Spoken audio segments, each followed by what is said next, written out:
인사드리겠습니다. 안녕하세요.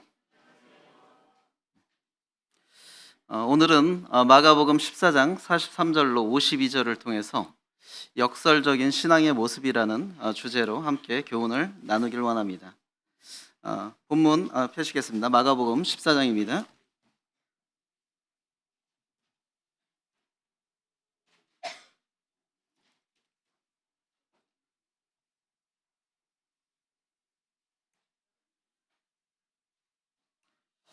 마가복음 14장 43절로 52절, 길지 않으니까 함께 읽도록 하겠습니다. 마가복음 14장 43절로 52절입니다.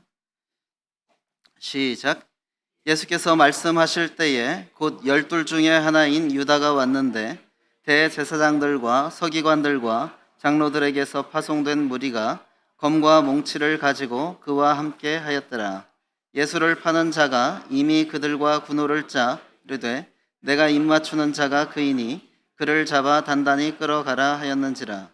이에 와서 곧 예수께 나와 랍비어하고 입을 맞추니 그들이 예수께 손을 대어 잡거늘 곁에 서 있는 자 중에 한 사람이 칼을 빼어 대제사장의 종을 쳐 그 귀를 떨어뜨리니라. 예수께서 무리에게 말씀하여 이르시되 너희가 강도를 잡는 것 같이 검과 몽치를 가지고 나를 잡으러 나왔느냐. 내가 날마다 너희와 함께 성전에 있으면서 가르쳤으되 너희가 나를 잡지 아니하였도다. 그러나 이는 성경을 이루려 함이니라 하시더라. 제자들이 다 예수를 버리고 도망하니라. 한 청년이 벗은 몸에 뱃 홑이불을 두르고 예수를 따라가다가 무리에게 잡힘에 배 홑이불을 버리고 벗은 몸으로 도망하니라. 자, 역설적인 신앙의 모습. 자, 역설이라는 것은 어떤 것을 실행하는 과정이나 결과적인 면에서 모순을 범하는 행동이라고 할 수 있습니다. 이것은 긍정적인 면으로 적용이 되기도 하는데 오늘 나눌 교훈은 긍정적인 측면이 아니라 부정적인 측면에서의 역설입니다. 어릴 적 봤던 추억의 만화가 있는데 그 내용이 그 야구 감독님의 집에 주인공들이 얹혀 삽니다. 그런데 옆집에 있는 여학생을 좋아해요. 예쁜 여학생을. 그래서 이 주인공들이 밤에 몰래 월담을 해서 그 집을 넘어가서 그 여학생한테 이제 추파를 보내는 그런 내용이 있는데 그거를 감독한테 걸렸어요. 야구 감독한테. 그래서 그 감독님이 끌고 와서 한밤중에 이웃에게 피해를 줬다는 이유로 그 마당에서 큰 소리로 구령을 붙이면서 기합을 받게 하는. 그래서 더 크게 하면서 이렇게 기합을 줍니다. 그랬더니 그 이웃집 사람들이 하는 소리가 잠을 못 자겠다고. 아니, 이웃집에 피해를 줘서 벌을 주는데 그 벌 주는 소리 때문에 더 큰 피해를 지금 이웃이 입고 있죠. 자, 그러니까 이러한 역설적인 행동을 보면서 이제 그 이웃들이 그 감독한테 화를 내는 그런 만화를 본 적이 있습니다. 그런데 이처럼 역설적인 행동을요, 우리도 주님 앞에서 할 수 있다는 것입니다. 정작 주님을 위한다고 하는 우리의 삶이 도리어 주님을 곤란하게 하는 모습이 될 수도 있다는 것이죠. 방금 살펴본 본문에서는 주님께 역설적인 결과를 낳는 세 사람을 볼 수가 있습니다. 첫 번째로는 주님을 팔은 가룟 유다고, 두 번째로는 주님을 보호한다고 제사장의 종의 귀를 자른 베드로이고, 세 번째로는 이름이 언급되지 않은 한 청년입니다. 자, 그들은 표면적으로는 주님을 위하는 것 같았지만 내면적으로나 또는 결과적으로 주님을 위한 행동이 되지 못했던 것을 보게 됩니다. 물론 주님은 우리의 삶을 훗날에 평가하실 때 결과만으로 평가하진 않으실 것입니다. 결과가 좋지 않았다 할지라도 그 사람의 내면의 동기라든지 이러한 것들을 다 감안해서 우리를 평가하고 상 주실 것입니다. 그럼에도 불구하고 우리는 우리가 초래할 수 있는 역설적인 신앙의 결과를 경계해야 합니다. 그 동기만으로 모든 것을 합리화시킬 수도 없고 어떤 시도만으로, 열정만으로 우리의 모든 신앙생활을 옳다 합리화시킬 수는 없습니다. 그래서 오늘 이 시간에는 신앙의 역설적 결과를 낳는 요소가 어떤 것인지, 자, 그 요소는 다양할 수 있지만 본문에서는 세 가지를 살펴볼 수 있는데, 역설적인 신앙의 삶을 낳는 세 가지 요소를 통해서 함께 교훈받기를 원합니다.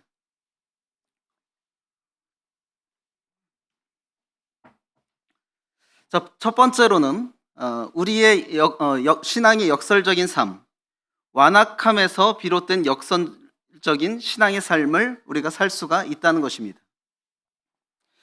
우리 43절로 46절 보시면요, 예수께서 말씀하실 때에 곧 12 중에 하나인 유다가 왔는데 대제사장들과 서기관들과 장로들에게서 파송된 무리가 검과 몽치를 가지고 그와 함께하였더라. 예수를 파는 자가 이미 그들과 군호를 짜 이르되 내가 입맞추는 자가 그이니 그를 잡아 단단히 끌어가라 하였는지라. 이에 와서 곧 예수께 나와 랍비어하고 입을 맞추니 그들이 예수께 손을 대어 잡거늘. 다 아시다시피 가룟 유다가 우리 주님을 대제사장의 무리에게 넘기는 장면입니다. 자, 우리의 역설적 신앙의 모습은 완악함에서 비롯될 수 있습니다. 본문에서는 가룟 유다가 등장합니다. 그런데 이 가룟 유다를 생각할 때 참 특이하다라는 생각을 좀 해보게 돼요. 뭐냐면은 우리 형제자매님들 주님의 12제자 다 외우십니까? 못 외우시는 분들도 있으리라 생각이 되는데요. 자, 주님의 12제자를 다 못 외울지라도 가룟 유다는 알고 있습니다. 베드로만큼이나 인지도가 높은 제자입니다. 가룟 유다가. 왜 그렇게 되었습니까? 긍정적인 면에서 그렇게 되었나요? 아니요. 그의 치명적인 죄로 인해서 부정적인 면이 너무나 크게 부각되었기 때문에 다른 12제자는 다 외우지 못하더라도 베드로와 더불어서 가룟 유다는 많은 사람들이 알고 있습니다. 여기서 저는 그가 참 신앙인이었는지를 논하고자 하는 것이 아닙니다. 그는 분명 멸망의 자식으로서 분별의 여지 없이 거짓 신자였고 구원받지 못한 사람이었습니다. 주님은 단도직입적으로 그에 대해서 너희 중에 한 사람 마귀니라 라고 하면서 그의 운명을 말씀을 하셨죠. 그러나 참 신자라 할지라도 가룟 유다와 같은 완악한 마음에 얼마든지 사로잡힐 수 있습니다. 이것은 참 신자도 예외는 아닙니다. 그렇기 때문에 이 교훈을 다루고자 하는 것입니다. 자, 우리의 삶이요, 가룟 유다와 같이 표면적으로는 주님께 입맞추는 삶일 수 있습니다. 주님을 체포하러 온 가룟 유다는 주님께 입을 맞췄습니다. 그 당시 입을 맞춘다는 것은요, 외적으로는 최고의 존경의 표시였습니다. 누가 보더라도 유다의 그런 외적인 행위는 주님을 경외하는, 존경하는 그런 행동이었던 것입니다. 그러나 아이러니하게도, 역설적이게도 그것은 주님을 팔아넘기기 위해서 짠 군호였다는 것이죠. 즉, 주님께 대한 존경의 표시로 주님을 배반하는 역설적인 행동을 가룟 유다가 했던 것입니다. 유다의 입맞춤은 겉으로 보기엔 주님을 존경하고 주님을 위한 것으로 보였지만 결국에 그 주님을께 유다가 한 입맞춤은 주님의 유익이 아니라 자신의 유익을 위한 완악한 행동이었던 것입니다. 그는 주님의 공생의 기간에 주님을 따랐지만 그의 삶의 중심에는 주님이 없었습니다. 그의 삶의 중심을 사로잡은 것은 주님이 아니라 주님으로 인해 얻을 수 있는 유익에 관심이 많이 있었던 것입니다. 특히 돈에 마음이 많이 사로잡혀 있었죠. 그는 주님을 위해서 향유를 붓는 마리아의 행동을 책망했습니다. 무슨 의사로 이것을 허비하느냐? 이것을 300데나리온에 팔아 가난한 자들에게 줄 수 있었겠도다라고 하면서 마리아를 책망했습니다. 즉 그는요, 주님께 300데나리온을 헌신하는 것이 아까운 사람이었어요. 그런데 그가 주님을 얼마에 팔았습니까? 은 30에 팔았죠. 이걸 데나리온으로 환산하면 120데나리온입니다.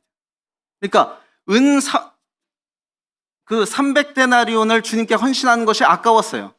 그런데 120데나리온이라고 한다면 기꺼이 주님을 배신할 수 있는 그런 사람이었습니다. 가룟 유다의 죄가 크죠. 스승을 배반했다는 것 자체가 인간적인 측면에서 죄가 큰 것인데 주님을 팔은 것도 큰 죄지만 제가 생각하기에 가룟 유다가 지은 또 다른 큰 죄가 있습니다. 그것은 뭐냐면 주님을 팔면서 은 30밖에 받지 않은 것입니다. 오사마 빈라덴의 현상금이 얼마였는지 아십니까? 오사마 빈라덴의 현상금이 무려 5천만 달러였습니다. 한화로 그때 당시 600억 원. 그런데 주님이 테러리스트보다 못한 몸값으로 팔렸다는 것은요, 이건 심각한 가치 모독입니다. 그러니까 가룟 유다가 주님을 판 것도 큰 죄지만 은 30밖에 받지 않은 것도 심각하게 큰 죄입니다. 주님의 가치를 너무나 폄하하고 모독한 거예요. 그러니까 단 몇 푼 안 되는 돈에 주님을 팔 정도로 그는 주님에 대해서 가치를 그렇게 인정하지 않았던 그런 사람입니다. 그런데 그러한 자가 주님께 입을 맞췄어요. 자기의 유익을 위해서. 우리도요, 겉으로 보기엔 주님께 입 맞추는 자일 수 있습니다. 우리의 삶이 겉으로 보기엔 주님께 입 맞추는 자일 수 있어요. 그런데 주님께 입 맞추는 것 같은 그 행위, 주님을 위하는 것처럼 보이는 그 행위가 혹 나 자신의 사사로운 유익을 위한 것은 아닌지 돌아봐야 합니다. 우리 역시 표면적으로는 주님을 위하는 것 같지만 내면에 자신의 유익을 위한 완악한 동기가 숨어 있을 수 있습니다. 주님을 높이는 우리의 모습 가운데 그 내면에 그러한 것이 있을 수 있다는 것입니다. 때때로 주님께 입 맞추는 것 같은 우리의 모습을요, 우리의 내면을 보지 못하는 사람들은 칭찬하기도 합니다. 자, 그럴 때에 우리는 더 위험한 것은 유다처럼 노골적으로 그렇게 하지 않으면서 그러는 사이에 우리는 자기 자신에게 속을 수 있습니다. 내가 정말로 주님께 입 맞추는 자라고 자기 스스로 착각할 수 있어요. 그 본질은, 그 내면은, 원래는 나 자신의 유익을 위해서 주님께 입 맞추고 있는데 내가 진짜로 주님을 사랑해서 입 맞추는 자라고 착각할 수 있다는 것입니다. 우리는 스스로 자문해 봐야 합니다. 나의 입 맞춤은 진실한 것인가? 주님을 향한 나의 입 맞춤은 진실한 것인가? 그 안에 나의 유익을 위한 완악함은 없는가? 그러나 그러한 사람은 유다가 그러했던 것처럼 자신의 유익을 취하지 못할 때에는 주님으로부터 마음이 멀어질 수 있는 것입니다. 자주 얘기하는 건데 중고등부 지도하면은요, 여학생들이 피아노를 서로 치려고 하다가 싸워서 교회 안 나와요. 남학생들은 기타를 서로 치려고 하다가 싸워서 교회 안 나오고. 자, 그 내면의 본질이 무엇입니까? 주님을 높이기 위한 것이었습니까? 아니면 자기가 돋보이려고 했던 것입니까? 자기가 돋보이려고 했던 거예요. 그러니까 자기의 유익을 위해서 주님께 입 맞추는 것 같지만 주님께 입 맞추는 것 같은 그 행위를 통해서 자기를 드러내려고 하는 그 완악함이 그 내면에 숨어 있는 것입니다. 우리가 스스로 그것을 깨닫지 못할 때에 정말 가룟 유다와 같은 역설적인 행동을 계속해서 이어나갈 수 있는 것입니다. 또한 우리는 주님께 입 맞추면서도요, 주님께 합당하지 않은 것들과 걸음을 같이 할 수 있습니다. 지금 주님께 입 맞추러 온 가룟 유다가 같이 온 사람들이 누구냐? 대제사장들과 서기관들과 장로들에게서 파송된 무리, 검과 몽치를 들고 주님을 체포하러 온 이 무리와 주님께 입 맞추는 자가 함께 동행했다. 이것이 또 하나의 역설이죠. 가룟 유다는요, 주님의 대적들과 동행하면서 주님께 입 맞췄습니다. 주님께 입 맞춤으로 존경을 표하러 오는 그 상황에 주님을 체포하려는 대적들과 동행하는 이런 역설적인 모습을 보이고 있는 것입니다. 진정 주님께 입 맞추려 한다면 그런 사람들과 동행할 수 없는 것이죠. 오히려 주님을 체포하려는 자들을 막았어야 합니다. 진짜로 주님께 입 맞추는 자라면. 그런데 주님께 입 맞추러 오면서 주님의 대적들과 동행했다. 이것이 또 하나의 역설입니다. 주님을 위한다는 우리의 삶에도요, 주님께서 꺼리는 것들이 가득할 수 있습니다. 물론 우리는 가룟 유다와 같이 의도적으로 주님을 곤경에 빠뜨리려 하는 그런 사람들은 아닙니다.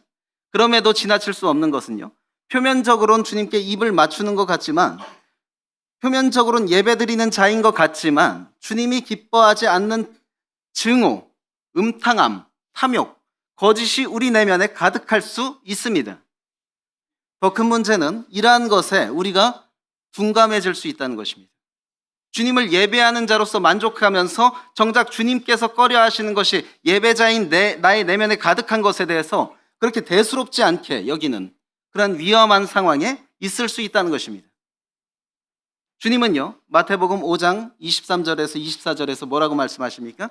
그러므로 예물을 제단에 드리려다가 거기서 내 형제들에게 원망 들을 만한 일이 있는 것이 생각나거든 예물을 먼저 드리는 것이 아니라 예물을 제단 앞에 두고 먼저 가서 형제와 화목하고 그 후에 와서 예물을 드리라 라고 하셨습니다. 즉 주님께 입맞추기 위해 나오는 예배자가 주님께 합당치 않은 증오와 분노와 동행하는 것을 주님은 금지하셨습니다. 그런데요, 우리 주님께 입맞추러 오늘도 주님께 입맞추러 나왔잖아요. 그런데 주님께 입맞추러 오는 나의 내면에 주님께서 원치 않는 요소들과 함께 동행하면서 나오지는 않았습니까? 가룟 유다가 주님께 입맞추러 나오면서 주님을 체포하려는 자들과 동행하는 것처럼 혹 예배 자리에 나오면서 주님을 높이는 자리에 나오면서 주님께서 정말 몸서리치게 꺼려 하시는 그런 요소들을 나의 내면에 가득 담고 나왔을 수도 있습니다. 우리는 그것을 경계해야 합니다. 그것이 바로 역설적인 신앙의 모습입니다. 주님의 예배자로 자처하는 우리의 삶, 즉 주님께 입맞추는 우리의 삶에서 주님이 기뻐하지 않는 증오, 음탕함, 탐욕, 거짓이 우리의 동행자로 자리 잡게 해서는 안 됩니다. 마치 주님이 성전에 들어갔을 때에 매매하는 자, 돈 바꾸는 자들이 그 안에 가득했던 것처럼 그것을 제거하지 않으면서 우리가 계속해서 주님께 입맞추려고 하는 것은 역설적인 행동입니다. 우리 예배가 예배의 본질을 벗어난 역설적인 유다의 입맞춤이 아니라 진정으로 주님을 사랑하는 진실된 마음에서 비롯된 입맞춤이기를 소원합니다. 두 번째로 우리가 어떤 경우에 역설적인 신앙의 삶을 살 수 있는가? 바로 무지함에서 비롯된 역설적인 신앙의 삶을 살 수가 있다는 것입니다. 우리 47절에서 50절 보시겠습니다.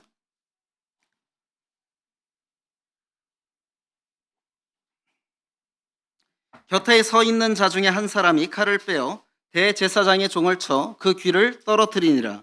예수께서 무리에게 말씀하여 이르시되 너희가 강도를 잡는 것 같이 검과 몽치를 가지고 나를 잡으러 나왔느냐. 내가 날마다 너희와 함께 성전에 있으면서 가르쳤으되 너희가 나를 잡지 아니하였도다. 그러나 이는 성경을 이루려 함이니라 하시더라. 제자들이 다 예수를 버리고 도망하니라. 우리가 역설적인 신앙의 삶을 살 수 있는데 그 요인 중 하나가 무지함입니다.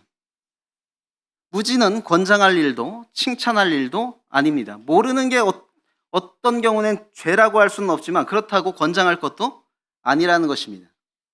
도리어 신앙 안에서의 무지함은요, 하나님의 마음을 아프게 하고 의도치 않은 부작용을 낳을 수 있습니다. 지금 베드로가요, 주님을 보호한다고 하면서 어떻게 했습니까? 대제사장의 무리의 귀를 잘랐어요. 이 처참한 광경 그냥 글로만 보니까 상상이 안 가시는데요. 저는 중학교 때 한 친구가 유리를 자르다가 살점이 요만큼 떨어진 상황을 목격했습니다. 그런데요, 책상 전체에 피가 흥건합니다. 요만큼의 살점이 떨어졌는데, 그러니까 귀를 잘랐다 하는 것은 우리가 생각하는 것 이상의 처참함이에요. 근데 베드로가 그 행동을 누구를 위해서 했다? 주님을 위해서 했다. 주님을 위해서. 자, 이것이 또 하나의 역설입니다. 자, 그런데요, 주님의 제자라 할지라, 베드로의 그런 행동은 사실 무지함에서 나왔다고 할 수 있습니다. 주님의 제자라 할지라도 무지할 수 있어요. 자, 곁에 서 있는 자 중에 한 사람, 주님과 가까이 있다 할지라도요, 무지함의 위험성에서 안전한 것은 아닙니다. 자신이 교회 생활을 열심히 한다고 해서 주님에 대해서 잘 알고 있다고 착각해서는 안 됩니다. 주님의 제자들은요, 누구보다도 주님에 대해서 주님 곁에 가까이 있었고 그로 인해서 주님에 대해서 잘 알았을 것이라고 생각할 수 있지만 제자들 역시 주님에 대해서 너무나 무지했습니다. 제자들은 주님께 대한 기대가 있었죠. 다른 유대인들과 마찬가지로 그들은 정치적 메시아를 기대했어요. 그들이 살고 있는 정치적 배경이 그렇게 만들었습니다. 정치적 메시아를 기대하도록. 로마의 탄압에서 로마의 압제에서 우리를 누가 해방시켜 줄 것인가? 정치적으로 메시아관을 연결시켰습니다. 제자들도 마찬가지였습니다. 자, 주님이 그것을 곧 실현하실 것이라고 제자들도 기대했습니다. 더욱이 주님은 수많은 기적들을 행하심으로 제자들을 놀라게 했고, 그러한 모습은 제자들에게 더더욱 확신을 주기에 충분했습니다. 그래서 주님을 체포하러 온 사람들의 인원은 대략 수백 명으로 추정이 됩니다. 수백 명으로 추정이 되는데, 웬만큼 간이 크지 않은 이상 그 상황에서 먼저 선제 공격을 해서 귀를 자른다, 이건 보통 용기가 아니에요. 수백 명이 체포하러 왔는데.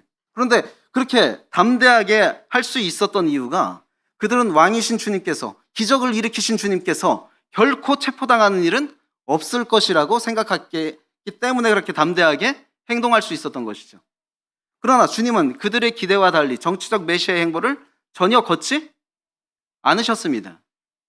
그분은 제자들의 기대와 달리 성경에 예언된 메시아의 행보를 걸으셨죠. 이것이 그분의 뜻이었고 수차례 제자들에게 가르친 바 있었습니다. 그럼에도 제자들은 성경을 이루려는 주님의 뜻을 알지 못했어요. 무지했어요. 무지했기 때문에 계속해서 정치적 메시아관을 기대했고, 성경에서 가르치는 메시아의 모습이 아닌 자신들이 그리고 있는 메시아상에 주님을 투영시켰습니다. 주님은 제자들에게 수차례 십자가의 죽음을 예고했으나 제자들은 정서적으로 받아들일 수가 없었습니다. 왜요? 신명기에서 뭐라고 말하고 있습니까? 나무에 달린 자마다 저주받은 자다. 그런데 우리가 기다린 메시아가 십자가에 달려 저주를 받는다고? 이건 상상도 할 수 없는 일이에요. 정치적으로도 마찬가지입니다.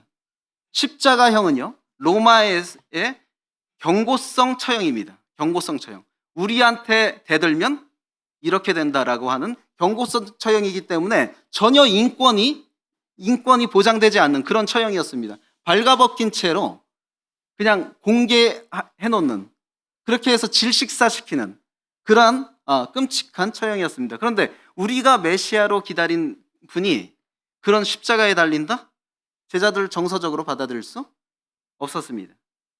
따라서 그러나 그들은 간과했던 것은 시편과 이사야에 예언된 메시아의 고난에 대해서 간과했던 것이죠. 분명히 성경은 메시아의 영광에 대해서도 말하고 있지만 메시아의 고난에 대해서도 시편과 이사야에서 말하고 있습니다. 그들은 그러나 자기들이 보기 좋은 대로 성경을 취사선택하고 그것에만 주목하는 그런 무지함을 드러내었던 것입니다. 무지한 상태에서 주님을 위한 행동은요, 부작용을 낳을 수 있습니다. 본문에는 언급이 없지만 요한복음의 병행 구절을 볼 때 칼을 휘두른 자는 분명히 베드로였습니다. 베드로의 주님을 향한 마음은 분명 진심이었다고 봅니다. 자기 모든 것을 걸어서 주님을 보호하겠다라고 하는 것은 분명히 진심이었습니다. 그러나 베드로는 주님이 원치 않는 방법으로 주님을 보호하려 했습니다. 주님을 보호하려고 하는데 주님의 뜻을 거스렸어요. 이것이 바로 역설인 것이죠. 주님의 가르침에 반하는 행동이었습니다. 주님은 칼을 쓰는 자는 칼로 망한다고 하셨고, 또 주님은 줄곧 원수를 사랑하라고 하셨고, 또 보복을 금지하셨는데, 그런 주님의 수제자라 하는 베드로가 칼로 누군가에게 위해를 가한다, 이것은 분명 주님의 가르침을 훼손하는 것이고 주님의 얼굴을 욕되게 하는 것입니다. 뿐만 아니라 주님은 큰 구속사의 섭리하에 자신을 내어주심으로 하나님의 뜻과 성경의 예언을 성취하려 하시는 것인데, 베드로는 지금 그것을 방해하고 있는 것이죠. 결론적으로 주님을 위한다면서 주님의 뜻에 전혀 이익을 가져다 주지 못하는 이런 역설적인 결과를 초래하는 것입니다. 이것은 주님과 하나님의 뜻을 헤아리지 못한 무지함에서 비롯되는 것이죠. 자, 그래서 우리가 역설적인 신앙의 모습을 나올 수 있는 요소가 바로 무지함이다. 우리는 주님을 섬긴다고 한다면 주님이 원하시는 방법대로 옳게 섬겨야 합니다. 단지 대상만 주님이 되면 모든 방법이 허용되는 것이 아닙니다. 그런데 주님께서 원하지 않는 모습으로, 주님께서 원하지 않는 방법으로 주님을 섬기고 있지는 않습니까? 베드로처럼 주님을 보호한답시고 칼을 휘두르는 이러한 모습들. 그러한 것은 그 무지함에서 비롯된 역설적 신앙의 모습이라고 할 수 있습니다. 신기하게요. 방금 전까지만 해도 수백 명한테 대들었던 베드로를 비롯한 제자들, 그렇게 담대하게 주님을 보호하려고 했던 제자들이 50절에서 제자들이 다 예수를 버리고 도망가니라. 방금 전에 그 담대함은 어디 갔을까요? 방금 전엔 담대했는데 왜 도망갔을까요? 이것에 대해서 제가 좀 경험한 걸 좀 말씀을 드리면, 제가 중학교 때 친구 중에서 내가 얘도 이기고 얘도 이기고 얘도 이긴다, 자기가 굉장히 싸움을 잘하는 것처럼 얘기를 하고 다니는 친구가 있었고, 저도 좀 때리고 그랬어요. 그런데 그 친구하고 이렇게 같이 밖에 돌아다니는데 어떤 다른 녀석들하고 시비가 붙었습니다. 근데 그 친구도 보니까 싸움을 꽤 하는 친구 같아요. 근데 저는 왜 안심을 했냐면, 이 친구가 자기가 분명 얘도 이기고 쟤도 이기고 싸움 잘한다고 이렇게 했으니까 안심을 하고 담대하게 있었습니다. 이제 쪼는 모습 안 보이려고. 그래서 이 친구만 믿고 있었는데, 그쪽에서 먼저 선제 공격을 해서 이 친구를 한 대 딱 때리니까 이 친구가 하는 소리가 한 번만 봐줘. 그래갖고 담대했던 그 마음이 바짝 쪼그라들면서 오금이 저리면서 제가 도망갔습니다. 제자들도 마찬가지였을 것 같아요. 주님께서 체포당하시기 전엔 담대했어요. 왜? 주님께서 분명히 이들을 제압하실 수 있을 거라고 생각했기 때문에. 절대로 체포당하지 않으실 거라고 생각하고 담대해서 주님이 시키지도 않은 방법으로 칼로 귀를 잘랐는데, 주님께서 이 사람들한테 그냥 순순히 무력하게 체포를 당하는 걸 보니까 그때서야 제자들이 오금이 저려서 다 주님을 버리고 도망갔습니다. 누구까지? 베드로까지. 칼을 휘둘렀던 베드로까지. 그러니까 이 제자들은 주님이 어떻게 할 거라는 걸 알지 못했어요. 주님은 평화의 사자로 오셨습니다. 폭력을 쓰시는 분이 아니에요. 어쩌면 제자들이 주님이 놀라운 능력으로 그들을 일순간에 제압하실 것을 기대했는데, 그 기대와 달리 주님이 너무나 무력하게 체포당하니까 순식간에 두려움에 사로잡혔고, 급기야 호언장담했던 베드로까지도 주님을 버리게 됐던 것이죠. 그러니까 주님을 너무 몰랐어요, 이 제자들이. 그러니까 이런 무리한 어떤 역설적인 신앙의 모습을 낳았던 것이죠. 날마다 주님을 접하면서도 주님을 제대로 알지 못할 수 있습니다. 48절에 예수께서 무리에게 말씀하여 이르시되, 너희가 강도를 잡는 것 같이 검과 몽치를 가지고 나를 잡으려 나왔느냐? 내가 날마다 너희와 함께 성전에 있으면서 가르쳤으되 너희가 나를 잡지 아니하였도다. 주님을 잡으러 온 이 사람들이 주님을 경험하지 않았던 것이 아닙니다. 성전에서 날마다 가르치는 주님의 가르침을 들었습니다. 그런데 반복되는 주님과의 만남이 있었음에도 그들은 주님을 하나님의 아들로 인식한 것이 아니라 강도로 인식하고 검과 몽치를 들고 왔습니다. 우리 역시도요, 주님을 매일 자주 접한다고 해서 주님을 제대로 안다고 장담할 수 없습니다. 일상생활 속에서 매일 큐티를 하십니까? 성경 통독을 하십니까? 잘하고 계신 것입니다. 그것은 분명 바람직한 것이고 계속 해야 하는 것이고 또 주님을 제대로 알아가기 위한 통로입니다. 그러나 그렇게 한다고 해서 주님께 대한 우리의 지성을 안심할 수는 없습니다. 주님의 가르침을 성전에서 매일 들었던 사람들조차도 주님이 하나님의 아들이라는 것을 깨닫지 못하고 강도로 생각하고 검과 몽치를 가지고 잡으러 갔어요. 우리가 주님과 접하는 시간이 많다고 해서, 매일같이 주님의 말씀을 듣는다고 해서 주님을 제대로 알아가고 있다, 안심할 수 없습니다. 같은 성경을 읽어도요, 여전히 주님에 대해서 무지한 사람들, 심지어 학계에서 존경받는 사람들조차 유튜브에서 설교하는 거 보면 정말 깜짝 놀랄 때가 있어요. 어떻게 같은 성경을 보는데도 저렇게 해석을 하는가? 정말 위험한 발상이나 발언을 하는 경우도 볼 수가 있습니다. 그렇기 때문에 날마다 주님을 접하는 것만으로 우리가 주님을 제대로 알아가고 있다, 안심할 수 없습니다. 그래서 우리가 무지함에서 제대로 벗어나게 될 때에 역설적인 신앙의 그런 모습을 최소화할 수 있을 것입니다. 마지막으로 우리는 연약함에서 비롯된 역설적 신앙의 삶을 살 수 있습니다. 51절에서 52절 보시겠습니다.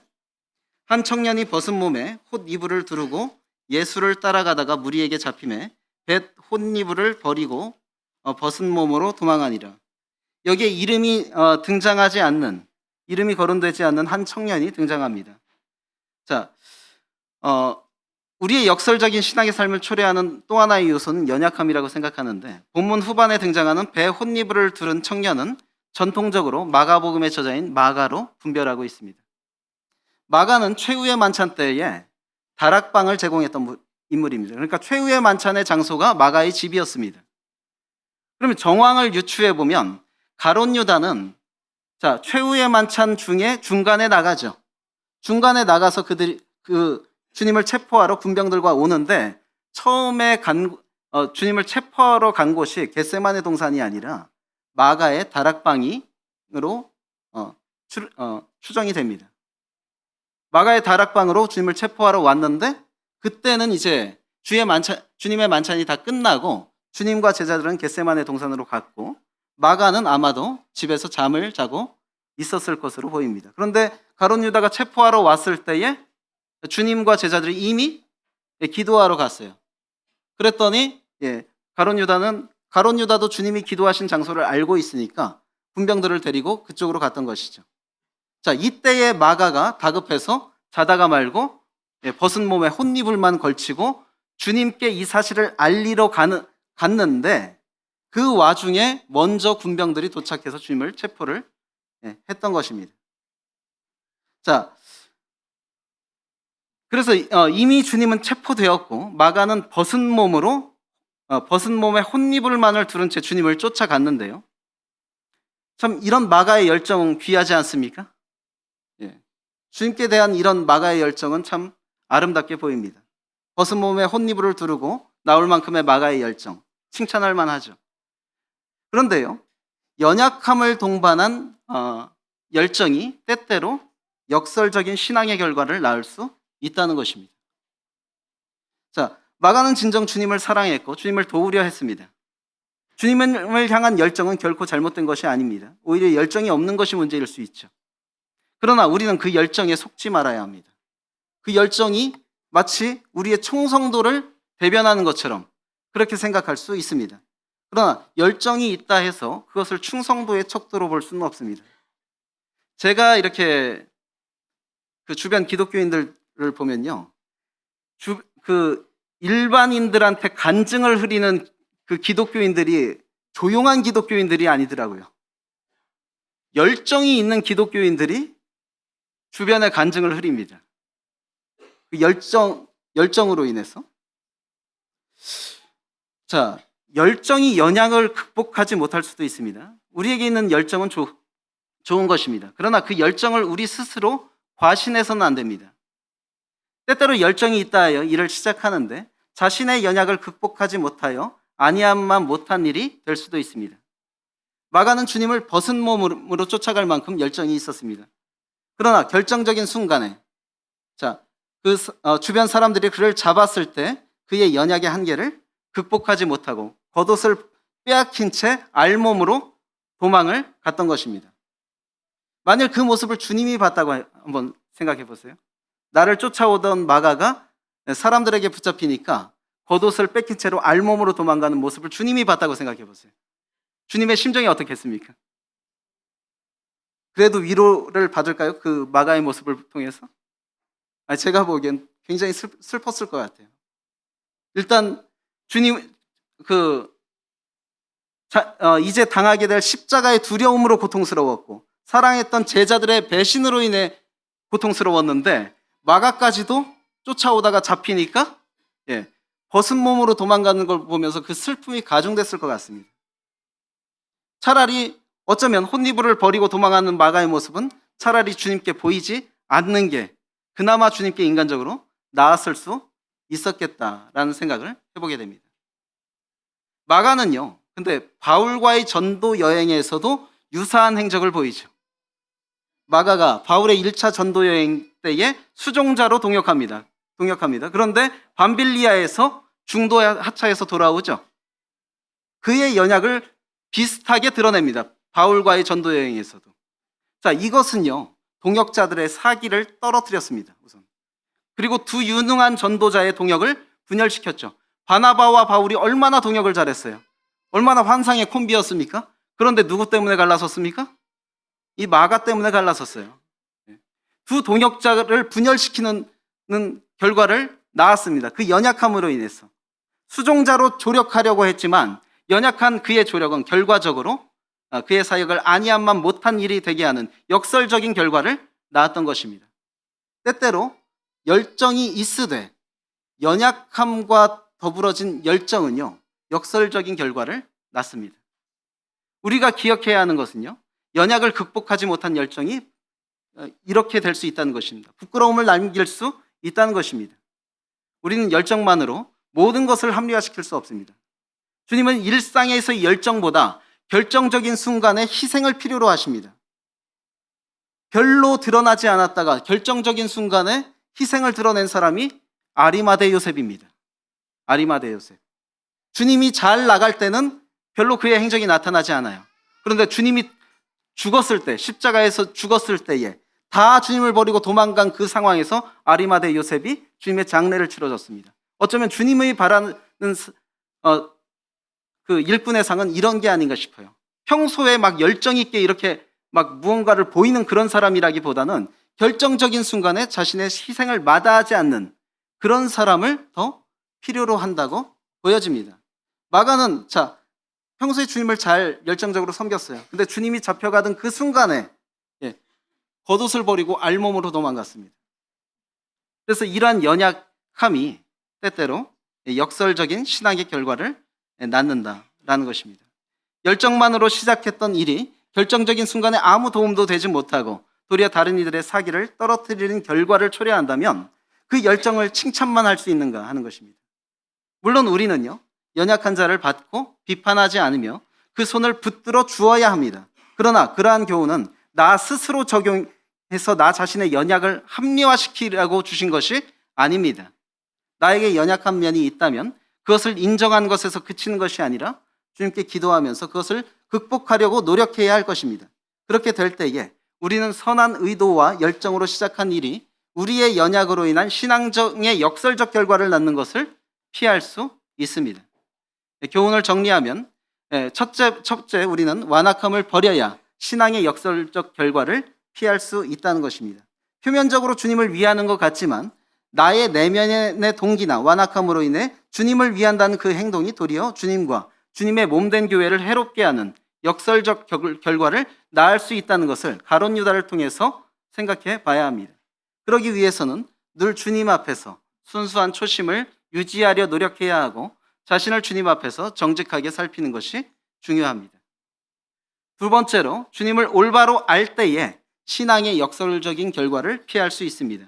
주님을 위한다면서 주님이 원치 않는 방법이나 모습대로 주님을 섬긴다면 그것은 결국 주님을 기쁘시게 하는 것이 아니라 주님을 슬프게 하는 일이 될 것이며 그러한 사람과 주님은 동역할 수 없습니다. 결국 주님은 그를 사용하지 않을 것이며 그것은 우리에게도 슬픔이 될 것입니다. 마지막으로 일상에서의 열정보다 결정적인 순간의 희생을 발휘할 수 있어야 합니다. 그러기 위해서는 주님을 위한 나의 열정에 속아서는 안 되며 자신의 연약을 극복하기 위한 노력이 지속되어야 할 것입니다. 시간이 많이 지났지만 우리 예배 찬송가 540장 함께 부르시겠습니다.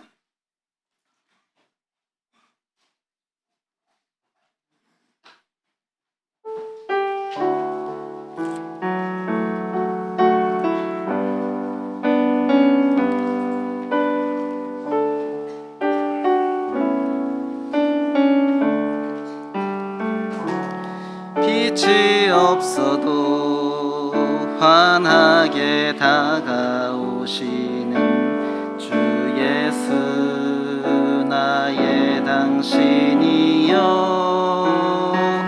음성이 없어도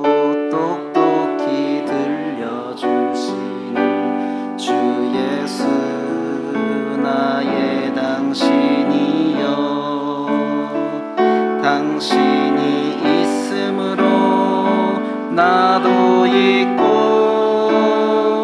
당신의 노래가 머물므로 나는 부를 수 있어요. 주여 꽃처럼 향기 나는 나의 생활이 아니어도 나는 당신이 좋을 수밖에 없어요. 주 예수 나의 당신이여. 나는 없어도 당신이 곁에 계시면 나는 언제나 있습니다. 나는 있어도 당신이 곁에 없으면 나는 언제나 없습니다. 당신이 있으므로 나도 있고 당신의 노래가 머물므로 나는 부를 수 있어요. 주여 꽃처럼 향기 나는 나의 생활이 아니어도 나는 당신이 좋을 수밖에 없어요. 주 예수 나의 당신이여. 이 시간 기도하고 마치겠습니다. 주님 감사합니다. 저희를 부르시고 예배자로 삼아 주셔서 감사를 드립니다. 그러나 참 저희가 주님을 섬기면서 혹 의도하지 않게 역설적인 그런 결과의 신앙의 삶을 살기지 않기를 원합니다. 참 저희의 완악함으로, 무지함으로, 또 연약함으로 주님께 역설적인 그런 신앙의 결과를 낳지 않기를 원합니다.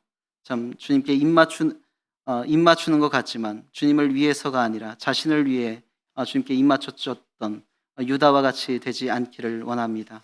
또 주님을 위한다지만 자신의 방법대로 주님을 위해 보호하려 했던 베드로처럼 되지 않기를 원합니다. 참 주님을 위해서 열정을 가졌지만은 참 연약함으로 결정적인 순간에 주님께서 주님 앞에서 등 돌렸던 마가와 같이 되지 않기를 원합니다.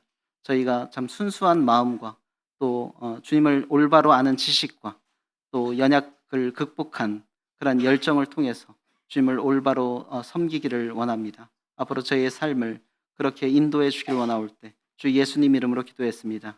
아멘. 감사합니다.